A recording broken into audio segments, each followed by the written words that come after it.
மொறுமொறுன்னு வெங்காய பக்கோடா 10 நிமிஷத்தில் ரொம்ப சிம்பிளாக வீட்டிலேயே பண்ணிடலாம். எப்படி பண்ணுறதுன்னு சொல்லி பார்க்கலாம்.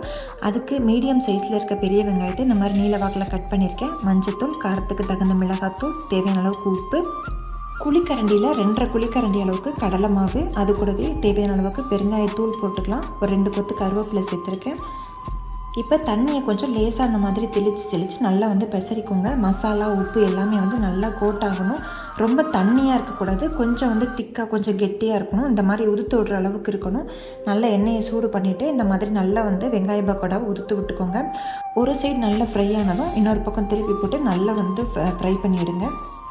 இந்த வெங்காய பக்கோடாக்கு கலர் பவுடர்லாம் எதுவுமே சேர்க்க தேவையில்லை. நல்லா ஒரு ப்ரௌன் கலரில் வந்ததுக்கப்புறமா நம்ம எடுத்துடலாம். நம்மளோட வெங்காய பக்கோடா சூப்பராக ரெடி ஆகிடுச்சு. ஈவினிங் நம்ம டீ போடுற டைம்லேயே இதை ரொம்ப ஈஸியாக ரெடி பண்ணிடலாம். கண்டிப்பாக நீங்களும் ட்ரை பண்ணி பாருங்கள். ட்ரை பண்ணி பார்த்துட்டு இந்த வெங்காய பக்கோடா எப்படி வந்துச்சுன்னு சொல்லி எனக்கு கமெண்ட்ஸில் கண்டிப்பாக சொல்லுங்கள். தேங்க்ஸ் ஃபார் வாட்சிங்.